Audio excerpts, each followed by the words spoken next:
दोस्तों, ये किस्सा मैं आपको विलियम ट्रेम्बले नाम के एक शख्स के पॉइंट ऑफ व्यू से सुना रहा हूँ। मेरा नाम विली है और मेरी उम्र 26 साल है। मैं और मेरे कलीग्स ऑफिस के कॉरिडोर में बैठे थे और वहाँ पर क्रिसमस की चर्चा हो रही थी क्योंकि 2 ही दिनों में क्रिसमस आने वाला था। मेरे दोस्त आपस में बात कर रहे थे कि बचपन में उन्हें अपने पेरेंट्स से क्रिसमस पर ऐसे कौन से गिफ्ट मिले थे जिनकी उन्हें कभी उम्मीद नहीं थी। सब अपने बचपन की यादें ताज़ा कर रहे थे, लेकिन क्रिसमस का नाम सुनकर मैं आज भी सहम जाता हूँ, क्योंकि जब भी क्रिसमस का दिन आता है वो हादसा अक्सर मेरे दिमाग में घूमने लगता है। आज जब मेरे सारे दोस्त एक्साइटेड होकर अपने सुंदर तोहफों की बातें कर रहे थे, वहीं मैं इसमें ज़्यादा रुचि नहीं ले रहा था। तभी मेरी एक दोस्त एलिस ने इसका कारण पूछा। मैं उसे नहीं बताना चाहता था कि मेरे दिमाग में उस वक्त क्या चल रहा था, लेकिन ना चाहते हुए भी ना जाने क्यों वो बात मैं एलिस ही नहीं बल्कि अपने सारे दोस्तों से शेयर करना चाहता था। मैं जानता था कि कोई भी मेरी बात का विश्वास नहीं करेगा, लेकिन फिर भी मैंने अपना मजाक उड़ने की परवाह किए बिना उनसे एक किस्सा शेयर किया।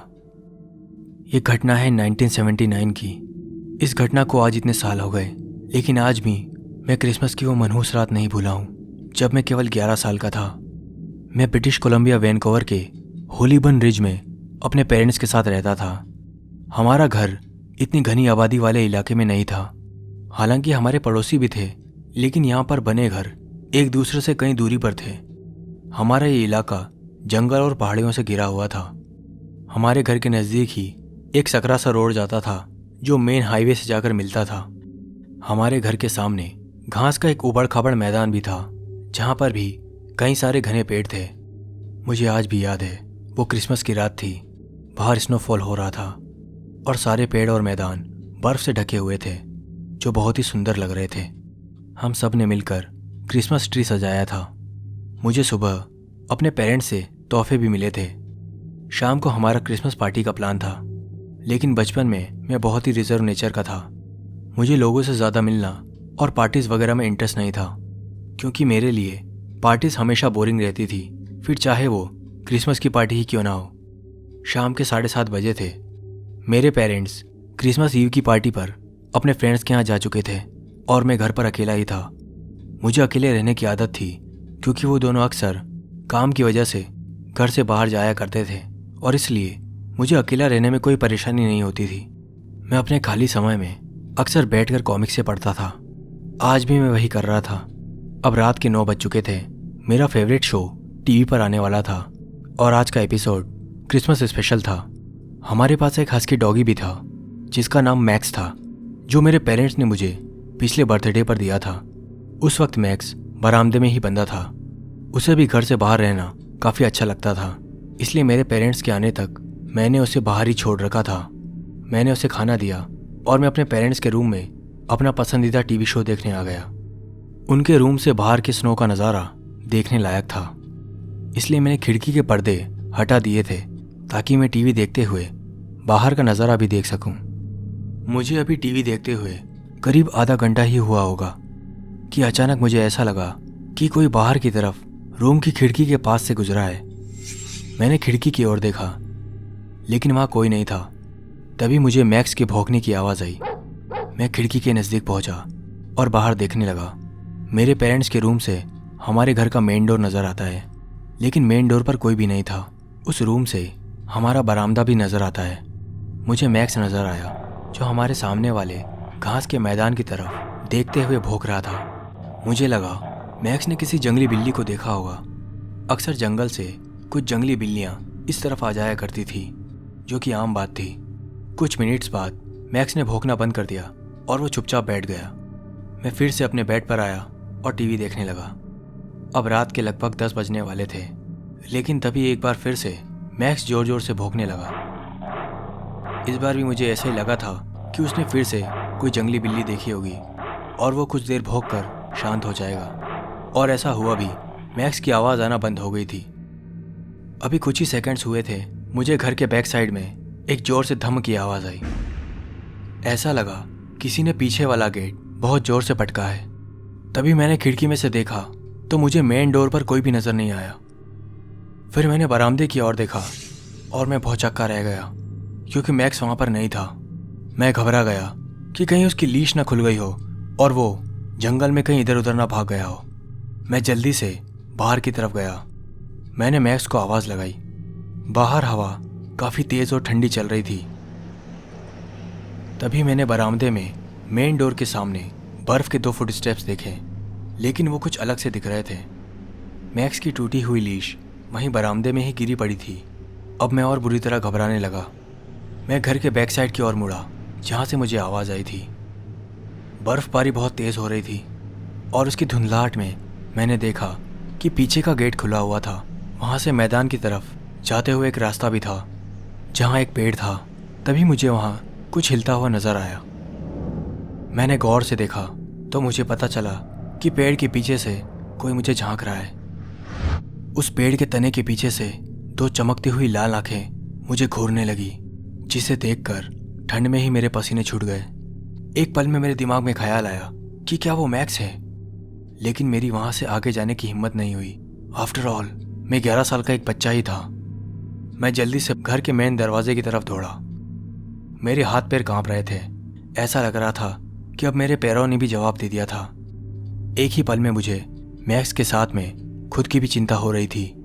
मैक्स गुम हो गया था और मैंने जंगल में 2 डरावनी आंखें देखी जो लगभग 6 फुट की ऊंचाई से मुझे घूर रही थी, और मैं सोच भी कैसे सकता था कि वो मैक्स है। मैं जल्दी से घर में घुसा और मेन डोर लॉक कर दिया। मैंने अपने पेरेंट्स को कॉल किया और उन्हें मैक्स के बारे में बताया। वो जान गए थे कि मैं बहुत घबराया हुआ था, इसलिए उन्होंने मुझे आश्वासन दिया कि वो तुरंत वहाँ से निकल रहे हैं, और साथ ही उन्होंने मुझे घर में ही रहने की हिदायत भी दी। मैं दौड़कर अपने स्टोर रूम में घुसा जहाँ एक वेंटिलेटर लगा था। मैंने स्टूल पर चढ़कर वहाँ से बाहर का नज़ारा देखा। स्टोर रूम के वेंटिलेटर से घर के पीछे का जंगल और वो पेड़ भी नज़र आता है, लेकिन अब उस पेड़ के पीछे से वो भयानक आंखें गायब हो चुकी थी। मैं जल्दी से स्टूल से नीचे उतरा और स्टोर रूम के पास एक और दरवाज़ा है जिसे भी मैंने लॉक कर दिया। घर में घुसने के ये 2 ही रास्ते थे। मैक्स घर से गायब था।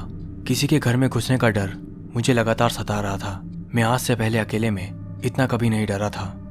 मैं जल्दी से भागकर ऊपर वाले बाथरूम में आया और उसे भी अंदर से लॉक कर दिया। मैं वहाँ पर सिकुड़ कर बैठा था। मुझे ऐसा लगा कि किसी भी पल कोई दरवाज़ा तोड़कर अंदर घुस जाएगा। लगभग 20 मिनट तक मैं अंदर ही बैठा रहा। तभी अचानक मुझे डोरबेल की आवाज़ आई, लेकिन फिर भी मेरी वहाँ से उठने की हिम्मत नहीं हो रही थी और मुझे ऐसा लग रहा था कि मैं कभी भी बेहोश हो सकता हूँ। तभी फ़ोन की घंटी बजने लगी और मुझे थोड़ी हिम्मत आई, क्योंकि ये तो मेरे पेरेंट्स ही हो सकते हैं। लेकिन फिर भी मैं शंका के साथ बाथरूम से बाहर निकला। मैं लपक कर फ़ोन के पास पहुंचा। फ़ोन की दूसरी तरफ जब मैंने मॉम की आवाज़ सुनी तो मेरी जान में जान आई। उन्होंने कहा, विली हम मेन डोर पर खड़े हैं। मैं हॉल की तरफ भागा और मैंने मेन डोर खोला। सामने मेरी मॉम खड़ी थी। मैं उनसे लिपट कर रोने लगा। वो मेरी हालत देखकर समझ गए थे कि मैं कितना ज़्यादा डरा हुआ था। फिर मेरे डैड ने मुझे गोद में उठाकर हिम्मत दी। थोड़ी देर बाद जब मैं नॉर्मल हुआ तो मैंने उन्हें सारा घटनाक्रम सुनाया। मैक्स लापता हो चुका था, इसलिए मेरे डैड ने 911 पर कॉल किया। कुछ ही देर में 2 पुलिस ऑफिसर्स हमारे घर पहुंचे। उन्हें भी मैंने पूरा किस्सा सुनाया। उन्होंने भी जब हमारे घर के बरामदे की तहकीकात की तो उन्हें मेन डोर के पास किसी की 2 फुटस्टेप्स नजर आए जो बरामदे से होते हुए पीछे वाले गेट की तरफ जा रहे थे। उसके साथ ही किसी के घसीटने के निशान भी थे। हो ना हो कोई चोर मैक्स को वहां से घसीट कर ले गया था। इसके बाद मैं उन्हें घर के पीछे वाले हिस्से में ले गया जहां का गेट अभी भी खुला था। गेट का लॉक टूटकर जमीन पर गिरा हुआ था जिस पर बर्फ जम रही थी। वो निशान भी जंगल की ओर जाते हुए हल्के हो गए थे क्योंकि उन्हें भी बर्फ की चादर ने घेर लिया था। अब मेरे डैड के साथ उन पुलिस ऑफिसर्स को भी समझ में आ गया था कि कोई ना कोई घर में घुसा था। मैं उन पुलिस ऑफिसर्स को उस पेड़ के पास भी ले गया जहां पर मैंने वो 2 भयानक आंखें देखी थी। पुलिस ने मेरी सारी बातें मानी सिवाय उन 2 लाल आंखों के। उन्होंने मेरे डैड से इस बात को ये कहकर टाल दिया कि बच्चे अक्सर ऐसी चीज़ें इमेजिन कर लेते हैं। मैक्स अभी भी लापता था और वो आसपास कहीं नहीं मिला। अगले दिन भी पुलिस ने अपनी खोज जारी रखी। शाम के वक्त हमें एक ऑफिसर का कॉल आया। हमारे घर से लगभग 5 किलोमीटर दूर उन्हें कुछ मिला था। जब मेरे डैड उस जगह पर पहुंचे तो वहां का नज़ारा देखकर उनकी आंखें फटी रह गई। उन्हें वहां पर मैक्स का शत विशत शरीर पड़ा मिला। उस पर नोचने और खाने के निशान थे, और आश्चर्य की बात यह थी कि उसके शरीर का पूरा खून सूख गया था। ये सब देखकर मेरे डैड भी स्तब्ध रह गए। मेरे पेरेंट्स ने ये बात मुझे तब तक नहीं बताई थी जब तक कि मैं 17 साल का नहीं हो गया। उन्होंने हमेशा मुझे यही कहा था कि मैक्स चेन तोड़कर जंगल में कहीं भाग गया था। बाद में मुझे यह भी पता चला कि इस तरह की घटना उस इलाके में कई जगह हुई थी। कई लोगों के पेट्स इसी तरह गायब हो गए थे और जंगल में उनकी लाशें इसी तरह शत विशत अवस्था में पाई गई। और इन सब में एक बात बहुत ही कॉमन थी कि उन सबके शरीर का खून पूरी तरह सूख चुका था। मेरी ये आवृत्ति सुनकर मेरे कई दोस्त बुरी तरह कांप गए थे। हालांकि उनमें से किसी ने भी इस कहानी को झूठा नहीं कहा, लेकिन वो सब अपने अपनी तरह से तर्क देने लगे कि आखिर ये किसका काम हो सकता है। मैं मैक्स को बहुत चाहता था। उस वक्त अगर मेरे पेरेंट्स मुझे उसके बारे में बताते तो शायद मैं पूरी तरह टूट जाता। लेकिन इस घटना के इतने साल बाद भी मुझे अपनी बातों का जवाब नहीं मिला। आखिर वो क्या चीज़ थी?